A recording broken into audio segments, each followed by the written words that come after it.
Hello friends, welcome to the GDPI preparation videos by the Interview Brigade. Uh, my name is Tushar, and in today's session we are going to take up a very important topic from the perspective of your GDPI and WAT, and that topic is the mounting concerns of fiscal deficit in India. So in the next 10 to 15 minutes, we'll try to cover this first as what the economic concept of fiscal deficit is, and then we'll see what the current situation in India is and why it's an alarming situation. So let's first discuss about what fiscal deficit is. As I have been saying every time in my videos, economics is nothing but common sense. And today you'll see how we relate this common sense to the concept of fiscal deficit. So first, let's understand what fiscal deficit is. Before I take up the concept of fiscal deficit with respect to the government, let's understand it in terms of a layman language. In terms of layman, let's say you are an individual.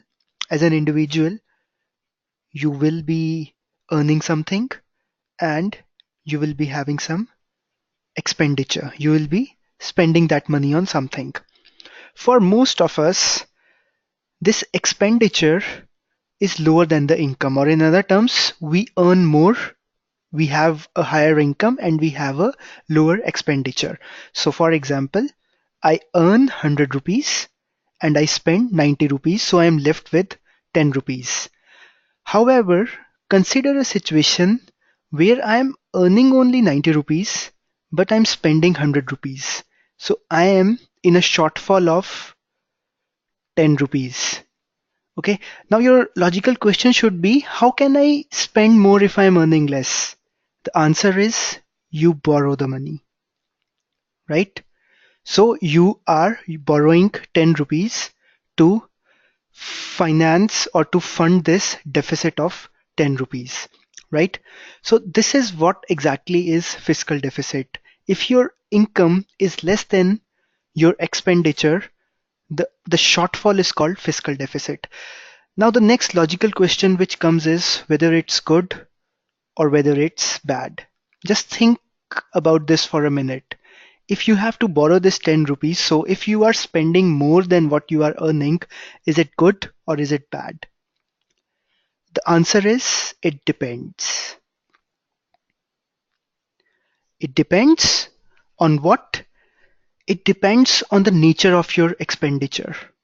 So let's take a case here, which is case one, that you want to pursue an MBA degree which is going to cost you anywhere from 15 to 25 lakh of rupees, right? And your income is, let's say your income is just 5 lakhs, or let's say 10 lakh rupees. So what you are going to do, you will be taking a loan, right?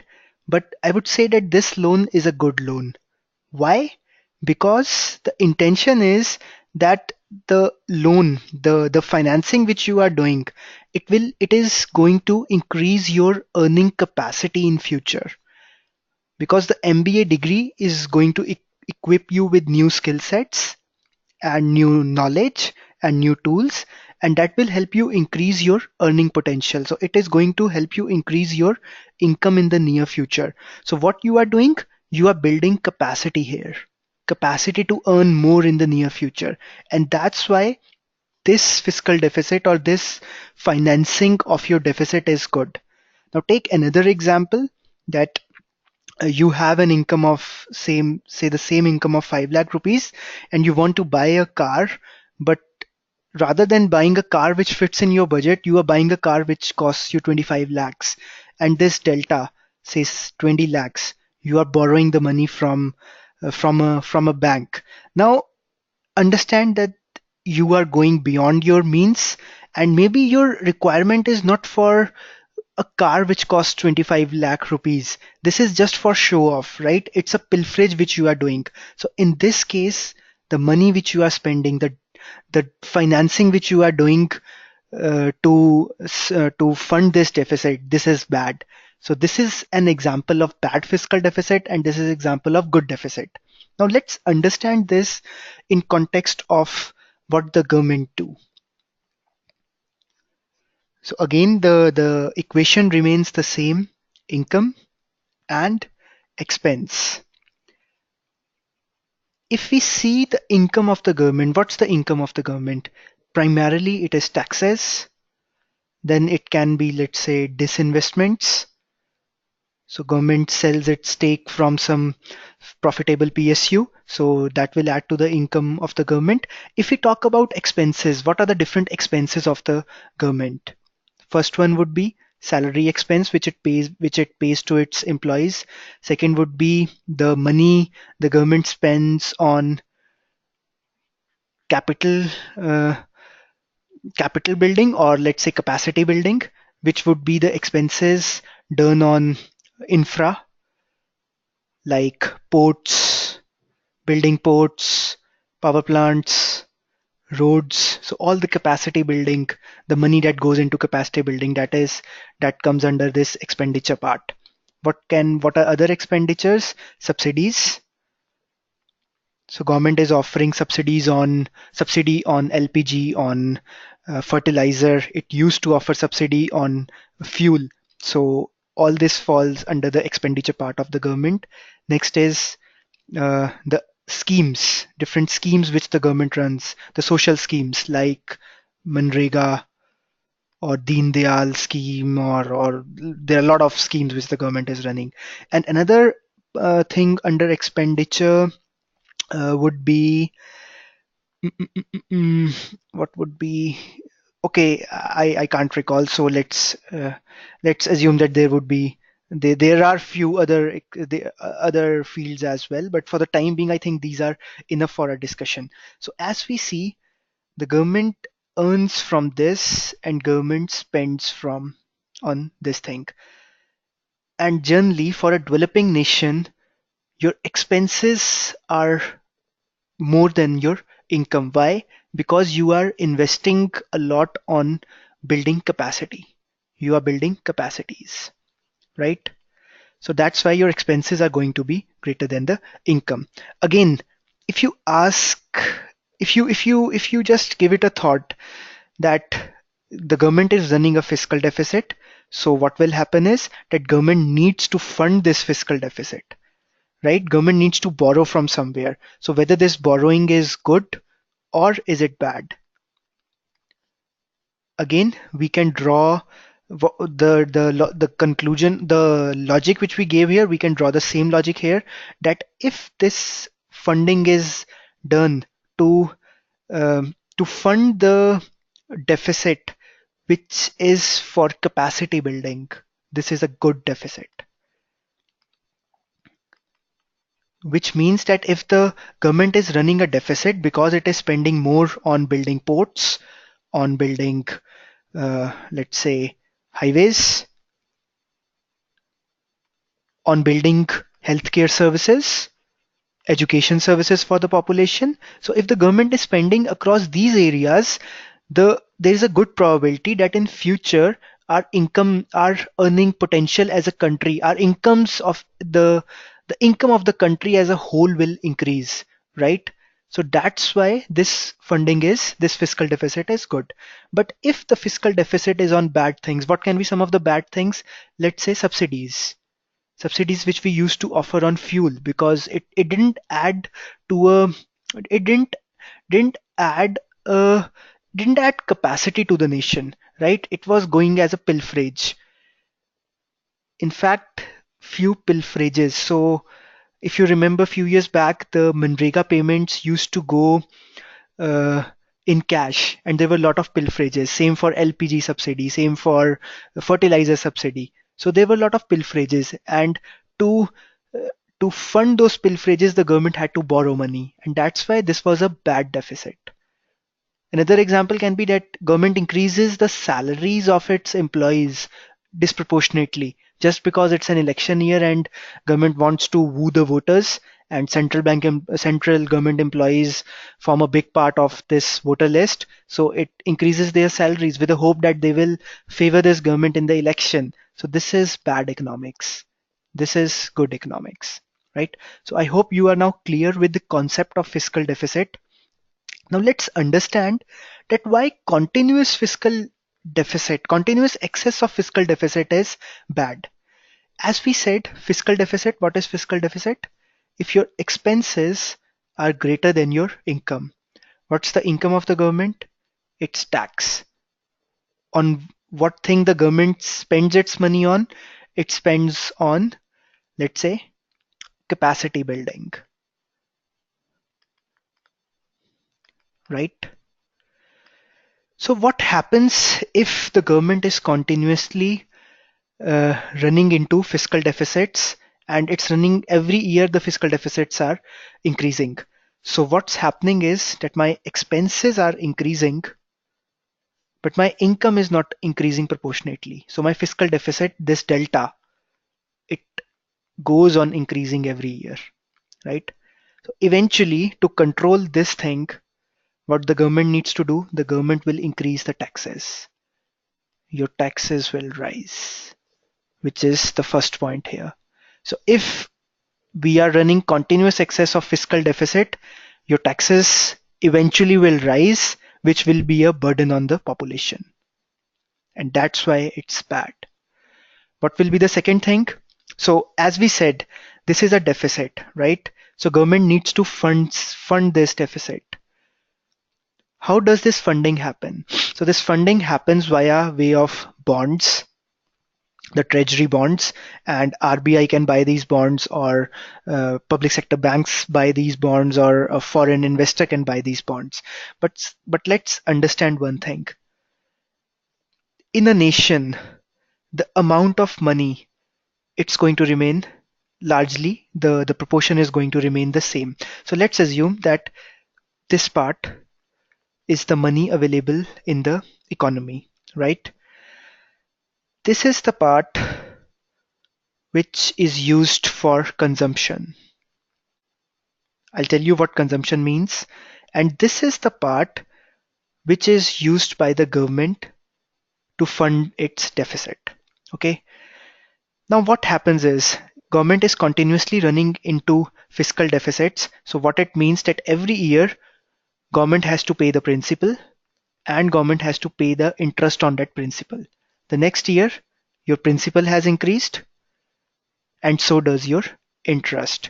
So every year, your deficit is increasing because your the amount of interest which you need to pay back, it's increasing, and you are not increasing taxes, or you are not increasing avenues of income generation. So your fiscal deficit is increasing. So what will happen? Eventually, the government has to borrow the money. Earlier, the government used to borrow this amount of money. Now the government is in need of this extra amount of money, right? So the government takes away this part of the money. Eventually, what is happening, that if I had money X available for consumption earlier, now I have X minus delta X. So I have less money available for consumption. And when I say consumption, what does it mean? It means private consumption, which would be taken by entrepreneurs for their factories to build more goods, which would be taken by consumers like you and me to buy houses, to buy vehicles, to fund our education. So this amount of money will reduce. And it's a basic economic principle that demand and supply, that the prices are dependent on demand and supply. So what happens here? My demand is the same, but my supply has reduced, right? So eventually what will happen? My prices will start increasing. So price of, what is this price? This is my interest rate. Price of capital, the cost of capital. So my interest rates will eventually start increasing, right? So this thing will happen. Interest rates will start rising, which will result in higher inflation. And eventually what will happen, as I said earlier, that this amount of money is available for consumption, and the entrepreneur, the private sector, has to borrow from this amount of money. So since my interest rates have increased, it's a lesser incentive for the entrepreneur to borrow now, right? So they would avoid borrowing, which means they won't borrow, or they would borrow less. That means they won't invest in their factories. They won't they will give less rise to the way to their employees, less rise in wages to their employees. Eventually, this will result in lower production. And as we said, lower production as well as lower increase in salaries, which eventually is that your GDP will fall. So it's a spiral. The fourth thing happens, your GDP falls. So what happens as a result of this borrowing of the government, this excessive borrowing by the government? Your entire nation suffers. Your taxes increase, inflation increases, tax rates increase, and eventually your GDP starts falling. Okay. And this is why the continuous excess of fiscal deficit is bad. Now that was the earlier two slides were all about understanding the concept of fiscal deficit. Let's understand what the current situation is and why it's such an important topic for your GDPI. So this is your current situation. As let me write the equation here. Fiscal deficit is equals to income minus expenses. So your expenses have to be greater than your income. Okay, what's happening right now? My expenditure is on track. So what the union government said in the budget of 2017, they said that in the complete financial year we'll be spending, let's say, X%. So the government has still spent 0.7% of this X, which means we are left with 3 months, and still we have in our hand 0.3x of the money which we have projected that we'll be spending. However, the problem is on the revenue side. So we, at the start of the year in the budget, the government would have estimated that in the complete year 2017-18, we'll be earning Y amount, right? However, till October, I guess, October or November, you can check the figures online, the government is able to achieve just 0.53% of Y, which means that my expense is on track, but I'm not earning what I was expecting. I was expecting to earn Y, but I have just earned half of this Y. And in three months are left for the financial year to end, but I am yet to earn 50% of what I had projected, which means that in 100% in all probability, the government is uh, going to witness a fiscal deficit, right? Now here an important terms comes into picture, which is FRBM Act, which is Fiscal Responsibility and Budget Management Act. As per this act, the government of India has to control their fiscal deficit to 3.2% of GDP as per year 2017. So what this fiscal deficit FRBM Act was, so the government of India was continuously running into high fiscal deficits in during the tenure of Manmohan Singh. I think it was around 2008 when this act came into picture, and government of India said that we will slowly reduce our fiscal deficit, and by 2018 we will make this fiscal deficit as zero. And later this target of zero was revised to, I think, 3 or 3.2%. So the government's target was to achieve this 3.2% in this year or in the next year. However, given the situation we are in, where our revenue is so less and we are not able to increase this revenue, so the borrowing we'll do, it will result in a fiscal deficit of more than 3.2%. And that is what the worry at this moment is, that we will miss the target of FRBM Act. The government will borrow the money, which will eventually result in inflation. Interest rates will be hiked by RBI, and eventually the GDP will suffer. The GDP growth will suffer. As you have seen, the Indian economy is already, it suffers setbacks like demonetization. Then came GST. And if we miss this fiscal deficit, the target of fiscal deficit, the next problem would be that GDP, which was already affected by these two things, is again going to be affected by the borrowing which the government has to make. And just for your information, the government has already said that they are going to borrow 50,000 crore of rupees from the open market. So that's the amount of borrowing which the government is planning to do. You can refer these numbers. These numbers keep on changing month on month, but the important is that you understand the concept. You understand the FRBM Act, not the act, but the uh, target which it gave, how missing this target will result in all these things, and how this will result in a spiral which will make our GDP growth suffer. Now, there's some food for thought for you so that you can relate uh, this concept of fiscal deficit to the things to different current affairs which we have seen in the past year or which we will see in the coming few days. So we all know that demonetization happened. Let's say someone asks you in the interview how demonetization, what could have been the positive benefits of demonetization. So fiscal deficit could have reduced because of demonetization. Just relate to the simple concept which we have been talking since some time now. Income minus expenditure is fiscal deficit. The concept of demonetization was that some black money would be unearthed and be increasing the we would be levying taxes on that money. So your income part was going to rise, right? And that's why if demonetization would have achieved its results, it would have also result in some reduction of fiscal deficit. GST, I think it needs no introduction now. We all know that GST has been implemented.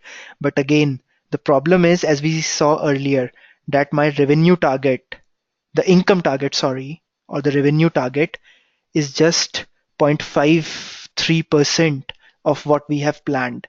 And a large part of this planning was that once GST kicks in, my taxes would be rationalized. It would be easier to pay the taxes, plus the tax base would be widened, which didn't happen as it is reflected from this number. So had GST been successful right from day one, it would have resulted in curbing of fiscal deficit because it would have resulted in rise in the income of the government by way of indirect taxes. So recently you would have seen multiple schemes or multiple decisions taken by the government. Let's understand how these decisions will impact fiscal deficit. So the government is selling stake in PSUs. In fact, very recently, government came up with a Bharat 20 with a ETF, exchange traded fund by the name of Bharat 22, where government disinvested some, I think, 15,000 crore worth of its stake in the PSUs. So what's the logic behind this? By selling its stake, what government is doing? Government is impacting this part of the equation. Government is increasing its income, and this with the aim that it will reduce its fiscal deficit. Why is government so much pesky about making taxation better? They want to tax people. They are trying to simplify the tax structure. They are trying to widen the base of the tax. Again, the logic is that if my taxes are made simpler, if my tax base is increased, the number of people who are paying taxes increase, my income will increase, and that will result in my reduction of fiscal deficit. So see, everything boils down to FRBM Act, because as per the act, government is obliged to achieve a target of 3.2% by 2018, right? And if the government so if the government doesn't achieve this target, frankly, I'm not sure what's going to happen, but government has to achieve this target. And that's why you will see that all these things are happening. Digital payments. Why is government focusing so much on digital payments? Right now, we are a cash-driven economy where a lot of transactions are not visible to the tax authorities. If digital payment starts happening or it picks up as the way the government expects, these transactions would be taxed. They would be visible to the authority and they can be easily taxed, right? Resulting in, again, yes, you know the answer now, increase of income. And this last part. So you might be knowing that all the Aadhaar linked, so all the benefits are now directly linked to your Aadhaar card and paid into your account. For example, benefits like LPG, Manrega program, your fertilizer subsidy. So all these things directly are paid into your account. So what it actually does is that it reduces the pilferages, it reduces the corruption. So what happens is your expenditure reduces.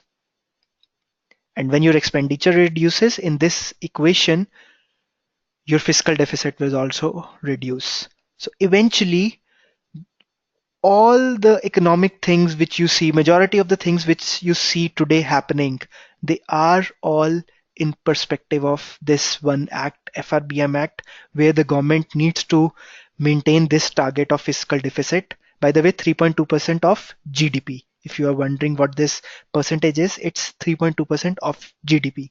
Okay, so the entire economic situation or the economic decisions are of the government are aligned towards this act because the government is bound to achieve this number. And everything you see, it results in either increasing of the income or reduction of expenditure. So from now on, whenever you see any economic decision taken by the government, always related to this thing. Is it going to increase the income or is it going to increase the expenditure? And in return, what impact it will have on fiscal deficit? So this was all I had on this topic today. I hope you learned new thing today.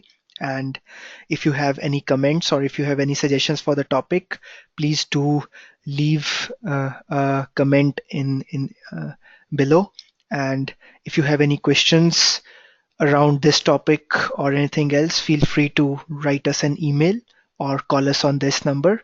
Additionally, you can visit our website. There are a lot of free resources available there. Plus, we also have a knowledge builder video course over there, which you can refer, and it will help you build your knowledge. There are a lot of sessions like these in that course. Thank you once again for joining us for this video, and good luck for your preparation. Thank you.